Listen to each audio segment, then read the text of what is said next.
Welcome to the Heather Pitty Podcast. This podcast is about going after the life that you're made for, not just surviving life, but actually thriving.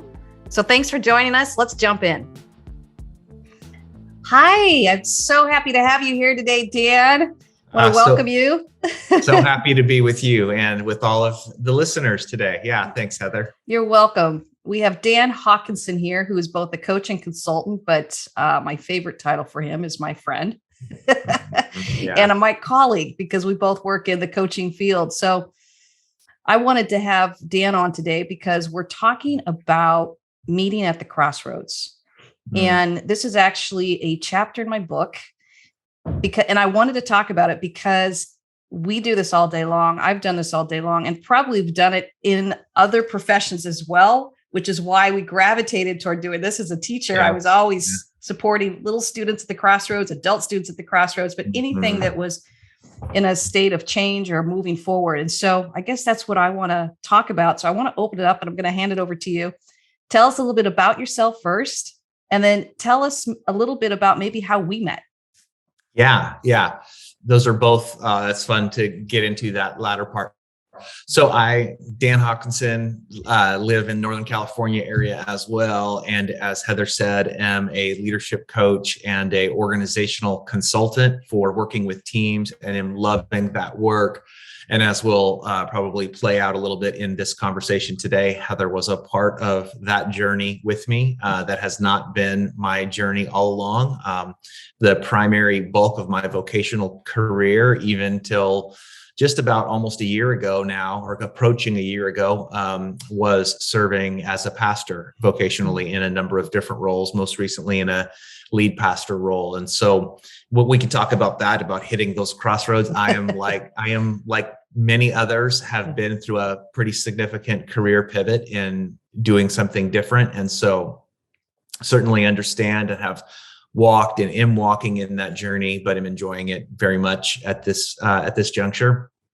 So, and we met, we should have confirmed this, but was that like 2018, maybe earlier? Oh man. 17. I don't remember years very well. I just kind of think about how old my kids were. So I think I had one in freshman and one in the junior. So probably about 3 years ago. Yeah, it must have been. I think maybe it was around 18, in fact, because I was actually going to be just about to be going on a sabbatical from the church that I was serving at, taking a brief sabbatical. And you had kind of come on the radar of our church prior to my getting a chance to meet you. And with my being in that lead role, I kept hearing all of these things about Heather Pitty. And this is a side version of our interactions, but I was like, well, she's just doing this with the women. And as I was hearing more, I was always like, wait a second, that's unfair. Like I want to meet this person and get into some interactions. And so that's at least my version of the story. It eventually got us to a place where we connected about some of those dimensions of bringing your leadership coaching and your work into some spaces with us at that church context. But as you said, more importantly than even that, a friendship grew between you and Darren and Michelle and I. And so really thankful for that. Thank you. I'll leave it there and then we can pick it up. That's good. I'm so glad you brought that up because I am flashing back to you coming up to me, and I had done 2 conferences for just the women. And I remember you coming up to me saying, yeah, I'm over this. It was. It's the truth. I was like, our men need this too. I need wanted us to enter into some of those things, which was really a great piece. We did a piece of that together, involving you and your husband, Darren, and really, really good. So, and then somewhere along the way in there, I began entering in as getting coaching from you, which was really helpful for me as well, really valuable to me as well. Yeah, love it. And I love that our paths continue to keep crossing. So of course, when I thought of Crossroads, I thought Dan Haakenson, because I got to meet you at the Crossroads. I've got to see you help other people through the Crossroads. And now you're kind of on the other side, opening your own company. And you are definitely supporting people at the Crossroads. And it's been really fun to watch you transition and pick a direction. You didn't just stay stuck at the crossroads. So Yeah. that's part of why I wanted to bring you on. I want to say, tell us a little bit about that process of choosing. And I remember you were camping out the crossroads for a while, but how did you decide to choose that you knew you wanted to pivot into a different profession? Yeah. So maybe it's important for the listeners to know, and this, Heather, but I'll just speak directly to your listeners. I think about myself being a listener, and I want to hear hey, like you're speaking to me. So if all of those of you that are out there and listening, I'm just speaking to you. But to those of you who don't know me, I have historically been a risk-averse person. I'm not a quick risk taker. And the fact of the matter is I like stability. I like structure. I like predictability, maybe too much so. And those are great spaces for me. So stepping out essentially as an entrepreneur, and I say all this to put it in the context of that crossroads kind of conversation, stepping out from something that had been a vocational career for 20 plus years was not an easy thing for me. So I don't want to make it sound like, oh, I came to this crossroads and thought, oh, I'm going to make this easy shift and pivot, and it's going to be just so easy for me. It really wasn't. Mm-hmm. But that's a piece of where this model that we've talked so much about, Heather, that you represent in your book and in all of your coaching and leadership pieces, this clarity, confidence, courage is really helpful. And so there were some real significant pieces for myself, and because of the way I wanted to enter into it, together with my family, with my wife, and us together, really walking through some of those clarity pieces, and really needing that to be really well grounded in that clarity and in that confidence before we took a step. And maybe this is jumping ahead a little bit, but I would say, in my own journey, but also in my journey of help walking with others through these pieces, taking some of those first steps, those next steps in the courage dimension, I didn't know exactly how it would all turn out at that juncture. And probably when I was first taking some of those first significant steps, I didn't envision that I would be here at this place that I am right now. Yeah. But that's part of the fun. I mean, it really is. It can be scary at times, but it's really part of the fun aspect and dimension of the journey. So well said. Even as you said that, I'm thinking back when I first started my company. Yeah. For those of us who are entrepreneurs and trying to do something, we kind of feel this pull. I want to do, for me, I remember thinking, I want to teach what I want to teach on. I had been paid to teach on everybody else's curriculum and instruction, and I wanted to start creating my own and do that. And that was almost 15 years ago. And I remember that if we knew it, we would do it, right? Yeah. But instead, we're sitting there at the crossroads, kind of clutching on to what we know, but knowing we don't want to go back, but we don't want to go forward. So we have this little stuckness in there. Yeah. I love that you're just honest about that, because I had to do that as well. And I guess I want to ask you, what helped you get unstuck? Yeah, again, I think that's a great question. And I think it was a piece of some of those clarity dimensions of knowing that even though I wasn't entirely sure of knowing what it would look like, what I was stepping into, knowing that I wanted to make a new step. And that does take some grounding in not only the clarity piece, but the grounding in some of those confidence pieces. That was really important for me to walk through that. And, okay, I'm going to take a step of, in a sense, trust, a step of a new venture. And again, if I'm just thinking about speaking directly to the listeners, I would imagine that some of you, if not many of you or all of you, have some place of that in your life where you're thinking about what is before me that could be a new possibility. Walking through some of those pieces to be able to explore that is really valuable. And I think to do it with some level of obviously self-compassion, but some level of those dimensions of courage and some level of experimentation. Like I may try this and it may not be exactly the thing. I may need to have to do some tweaking, some refinement. and I'm on the early stages of this, but I think you've probably even had some of that, Heather, right? Of like, Oh, when yeah. you first started, it wasn't exactly what it is today. You know, it's like Oh, it yeah. morphs and evolves and shifts over time with us. And that's a part of like the connection to our own growing, I think, isn't it?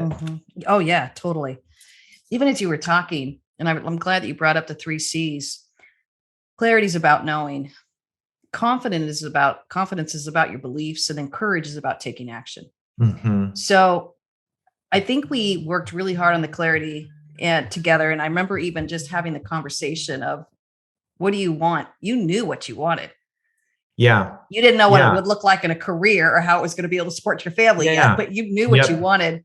I think I want to move right into the confidence piece. What were the beliefs that were holding you back? And what were the beliefs that helped propel you forward?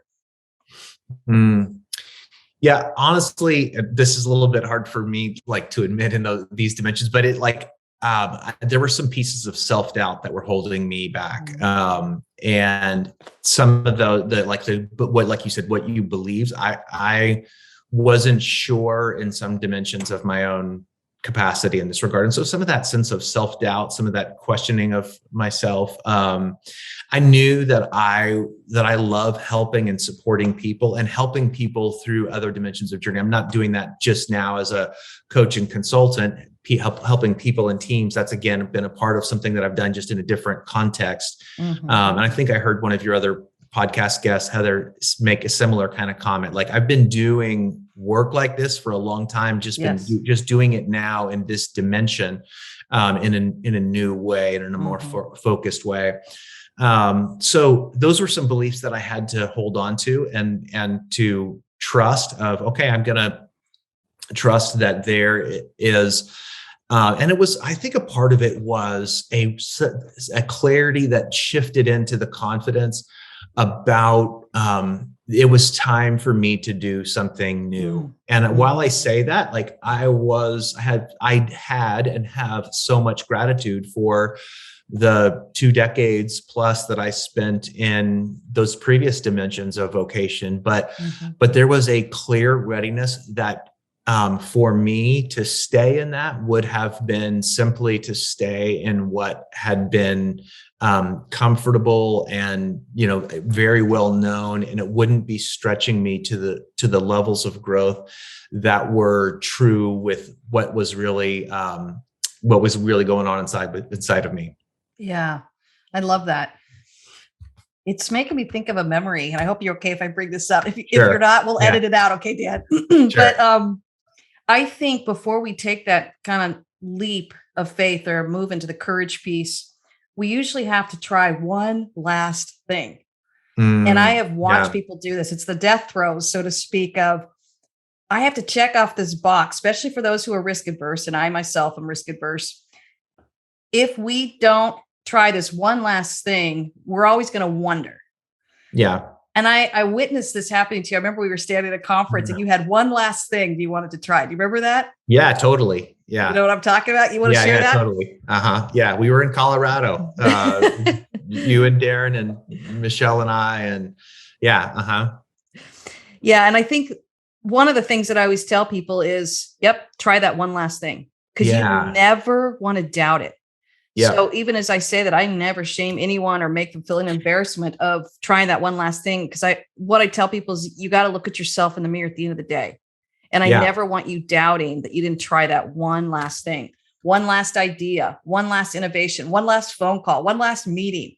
Because when that happens, it confirms I'm ready. Yeah, that confirmation word is important as well. And I think that's a great point that you're highlighting there, Heather. I think that really is significant. I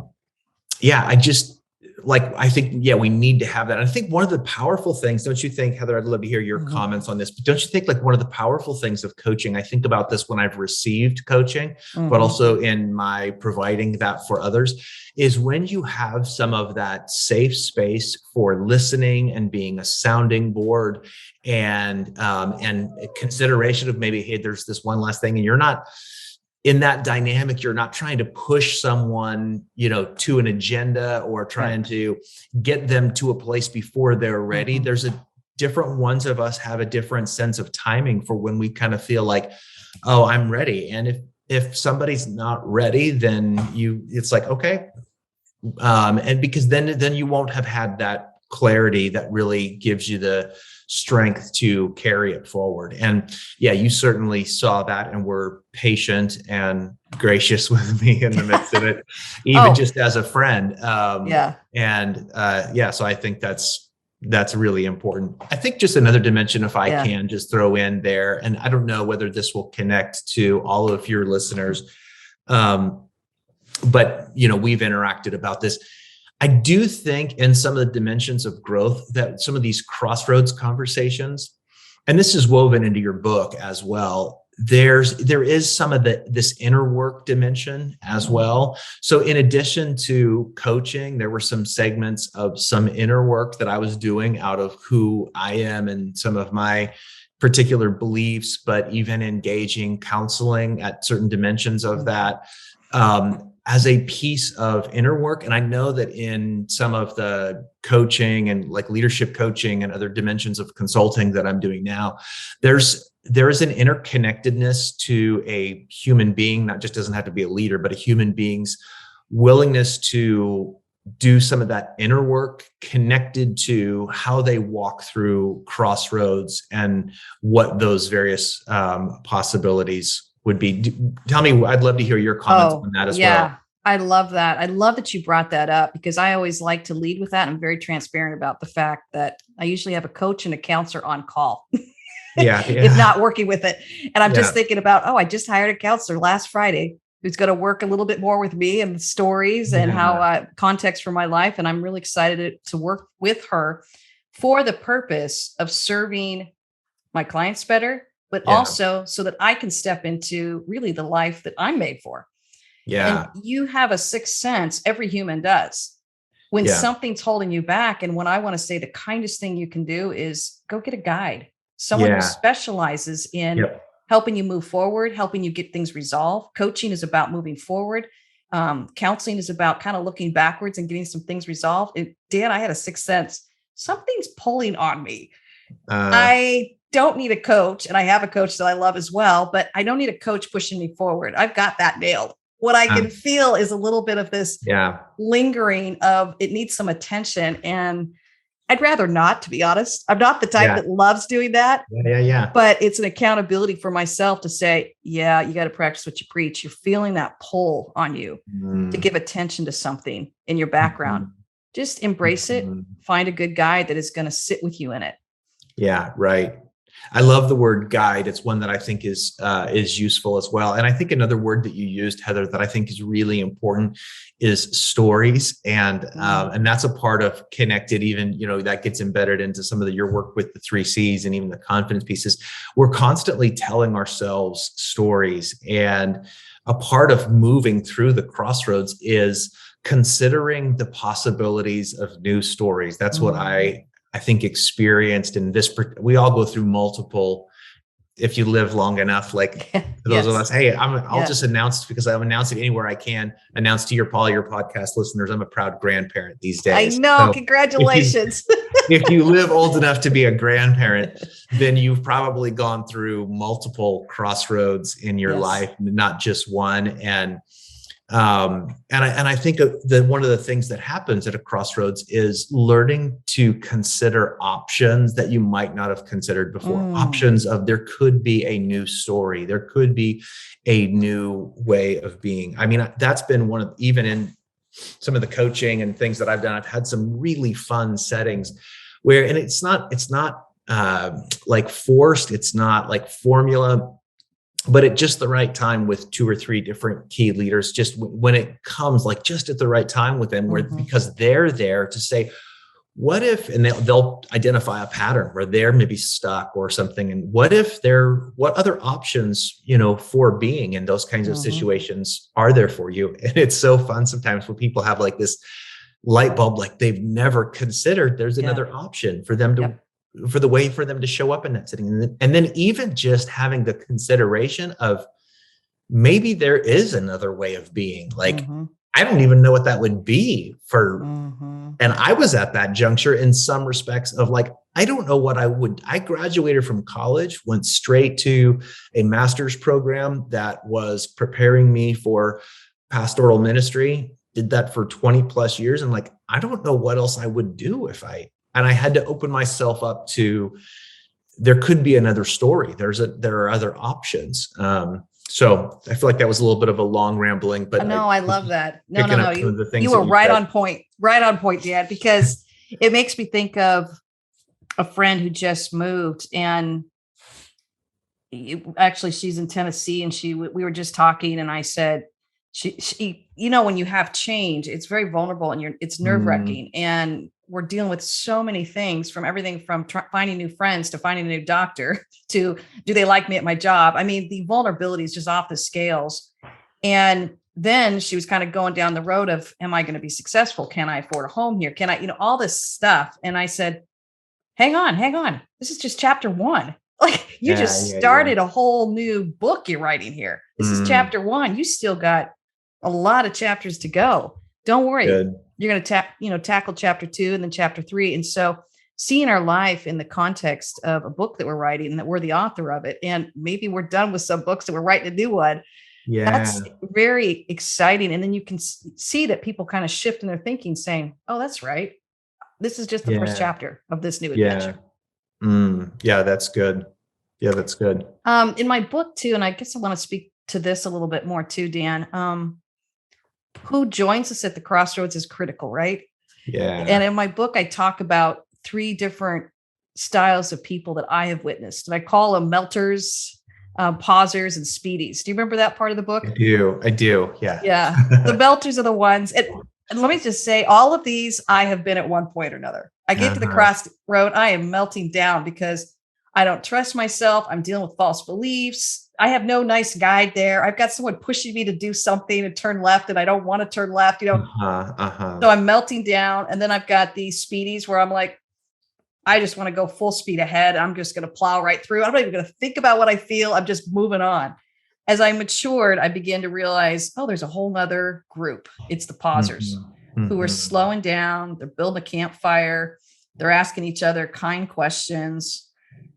I think how we treat ourselves and who we surround ourselves with at the crossroad is so important. And I just wanted to see if you could speak to that a little bit. Yeah, I definitely. I think that really is like, yes, those dimensions are super important. You mentioned that you've been touched on all 3 at various junctures. Oh yeah. And I think a lot of us can identify with that. Maybe we tend to gravitate more towards one. What has helped you to shift from some of those different roles? I'm curious. Oh, you're not interviewing me, Dan. I'm interviewing you, man. I thought we were having a conversation. This is back and forth. All right, I'll start. I will say kind guides. I think I lived with the false belief initially of just, I got to figure this out by myself. Yeah. I'm on my own. I got to figure this out. And I didn't have a discernment I didn't feel like I could allow myself to reach out, nor did I feel like I had a good discernment of who I should reach out to. So, and that's part of my story and my background, that I had to refine that process and say, wait a minute, I don't want to reach out to a melter. I don't want to reach out to a speedy. I want to reach out to a fellow pauser who's going to come alongside me, build a campfire at the crossroad there, and make some s'mores and say, hey, I'm here with you to ask you the questions. I think for me, it was learning that I don't have to isolate. I don't have to figure this out by myself. And then learning to attract those type of people and also just be honest. If there are people trying to push me through, or you should do this, or you should do that, I just have to learn to say, yeah, that's not helping me. I've got so many decisions in front of me. I got to slow this down.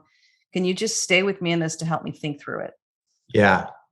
I think that's super good. I wonder, Heather, honestly, if they're like, because I think it's a lot of fun, the different terminologies.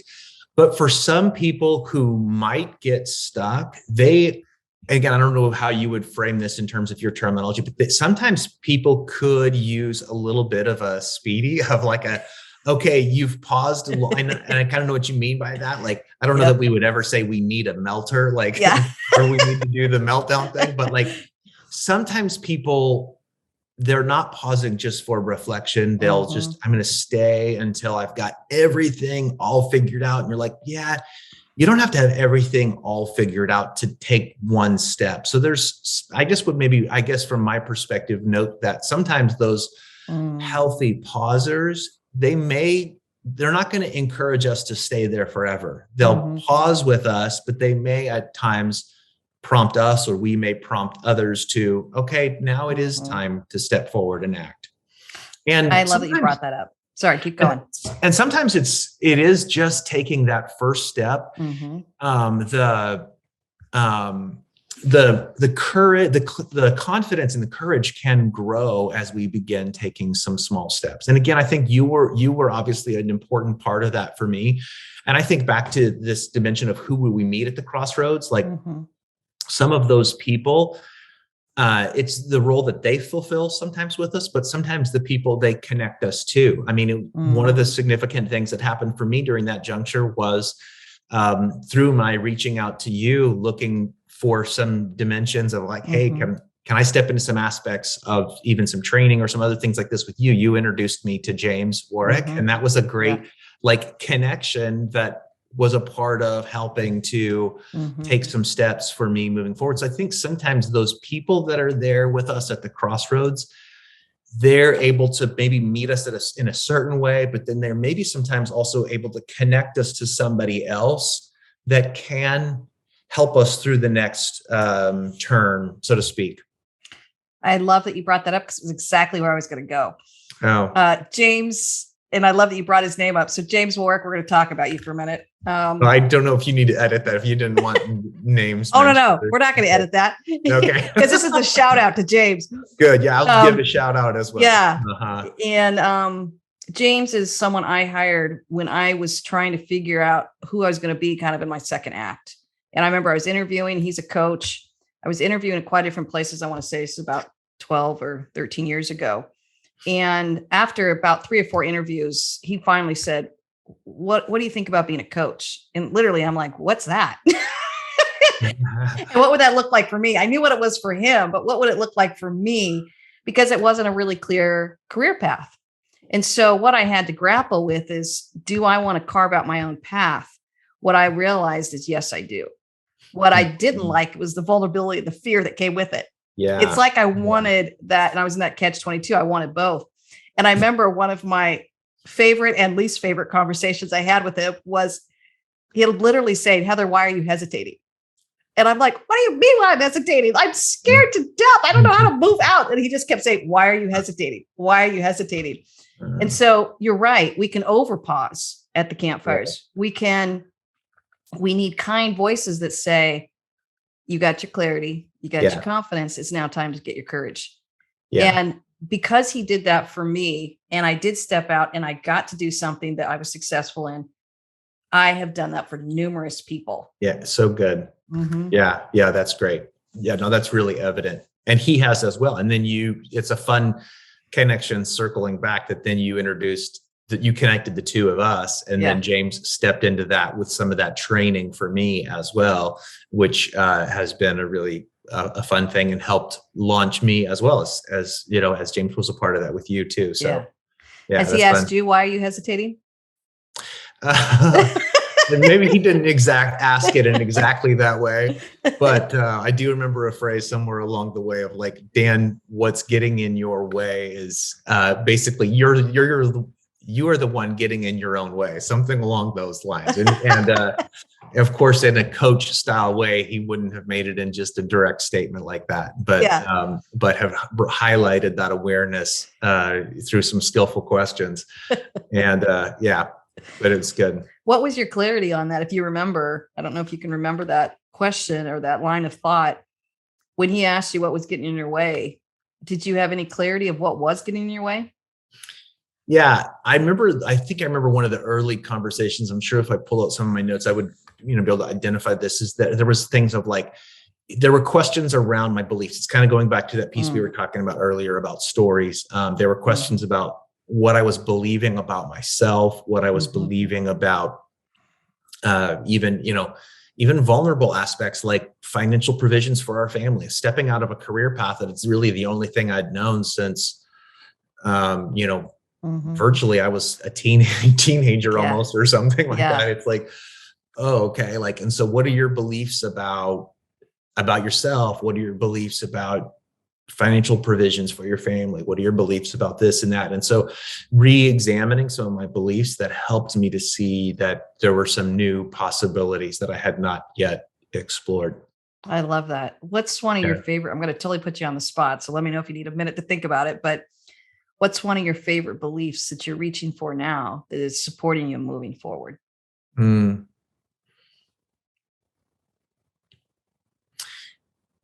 That's a good question. Thanks, Heather. One of my favorite beliefs is that I get to help people. And that is honestly like so fun for me. I mean, earlier today, I had a half day session with a team that I'm just starting to work with. And I don't say that in a sense when I say I get to help people, I don't think that I'm going in with all of the answers, but there is a confidence in what I believe has been entrusted and given to me, with some skills that have been learned and developed along the way, what I've benefited from others who have been that kind of a guide for me, with some tools and training and things like that. But it's like going in with the sense of like, I'm going to help these people and help. Sometimes, as we talk about, it's individuals, and sometimes it's teams, and the work that I'm doing, like helping teams be better together. And that makes such a difference. And it's honestly so fun. So having that belief, like I get to go in and help other people, support them toward their success. And in some of these cases, some really positive, important work that they're doing. The group that I was working with earlier today is a nonprofit that is really doing some fantastic, really meaningful work that our world needs. And so if I can just go in and be a small dimension of support to help them advance their work a couple of clicks, that's a huge, huge, huge win. And that's really a gift to even just be able to be a part of that. Oh, I love that. One of the things that I talk with people about is this kind of idea of the 60-40 rule, or I like to think about it as the 70-30 rule, which is 70% of the time you love what you do, 30% of the time it's the have to in order to make your company run. Yeah. Tell us a little bit about that. What's some of your 70-30 or 60-40, or maybe we're over here at 80-20 or something. I don't know. I don't know what the percentage is yet, but I definitely know the pieces. I had told my wife not long ago, or maybe as I was thinking about it, I'm like, I had thought of 3 dimensions of my work, and the work that I do with people and teams, and I absolutely love it. The work of, and when as you talked about, going out as an entrepreneur, like the work of getting new clients. So the work with clients, whether it's teams or individuals, I absolutely love it. The work of getting new clients, there are aspects of that I like, and aspects of that are outside of my normal comfort zone. And then for me personally, the business side of some of those aspects of and honestly, that's where if you would have asked me a couple of years ago, Dan, do you ever think you'll start your own business or be an entrepreneur? I would have said, no way. There's no way that I'm the guy to do that kind of thing. The business side. So essentially, like you've talked about, Heather, I've hired somebody, like a business coach, to help me with the business side of business that I'm starting. And it's it's crazy, but those aspects, but I'm able to hold that in a space of, these are things that are not my natural strengths. They're not my natural interests. And by the circumstances of the things that I've been in, I've always been a part of teams where or leading in teams where I've had people to support me in some of those dimensions of hey, can you figure out these pieces or handle some of these details? And now I'm having to do those myself. And so it's a humbling learning curve. Isn't it? It was very sobering for me when I realized I am my own IT department. Yes. Oh my goodness. Right. We really took that one for granted, didn't we? Yeah, for sure. Yeah. Oh, well, I've loved this time, Dan. I think as we wrap up, I want to ask, and I ask this of every person that I talk with. I'm a huge encourager. I believe that oftentimes we just need one person in our corner believing in us. And I guess I would say, as everybody who's out there who has dealt with crossroads or probably in the middle of crossroads and even feeling the vulnerability of that space, I guess I want to say, what encouragement do you have for people as they're grappling with the crossroads in their life? Buy your book. Love it. Can I put it on the screen so we can show it? I do. Yes, there you go. Highly recommend it. No, honestly, that's sincere. But I would just maybe pick up on the word that we've talked about through here. I do think there's value in being a guide. I know that could sound like that's self-serving. You're a coach. I'm stepping into the space of coaching and consulting, but I've found that in my own life. But as you walk through the crossroads, have some people that can help you so that you're not walking through it alone, I think is one thing I would say, in addition to buying your book. A second thing is, as you walk, that model of the clarity, confidence, courage is really helpful. And as you walk through some of that, as you begin to have clarity and begin to become grounded in some of your confidence, then take some small steps. Take some steps. You might not have the whole picture all completely figured out yet, but begin to take some small steps, and you'll be able to take increasing steps as you get a little bit more familiar with what's happening. What would you add to that, Heather? I love that. What would I add? Don't be afraid to ask for help. I'm going to add 2 pieces to that. Don't be afraid to ask for help and reach out. And don't be afraid to tell them if it's not the help you want. Oh, that's good. Yeah. Sometimes people they use all their courage up to ask for help, and then they kind of just get sucked into someone else's agenda or ideas. I want to say, stay in the driver's seat as you invite in guides into your life. Stay in the driver's seat of your own car, of your own life. Keep the pen in your hand as you're writing the story of your own life. Yeah. And keep inviting in guides that support you in holding that pen or in holding your space in that driver's seat, because those are the truest servants of guides that aren't trying to take your power away. They're trying to empower you to eventually drive your own car and not be needed. And I think that's what I loved in this example of James, as we both worked with him. He literally said, I'm working myself out of a job. My job is to launch you for you not to need me. And I've loved that, his servant's attitude on that. I feel the same. Isn't that wonderful? That's good. He's been a good model. All right. Well, any last thoughts before we wrap up? Grateful to be a part of it with you, Heather. I'm really grateful for, as we both have said, our friendship, but you're being a part with me through the crossroads. I'm a beneficiary of that. So thank you. Oh, you're so welcome, Dan. I've learned a lot from you as well. I'm grateful for our friendship. Likewise. All right. Take care of everyone. And go find your clarity, go find your confidence, and go find your courage. You got this. Cheering you on. Thanks for listening. And please drop a review. It really helps us out wherever you're listening from. And if you want to find out more about your clarity, your confidence, and your courage, go ahead and get my book, and you can find it at heatherpenny.com. Cheering you all on.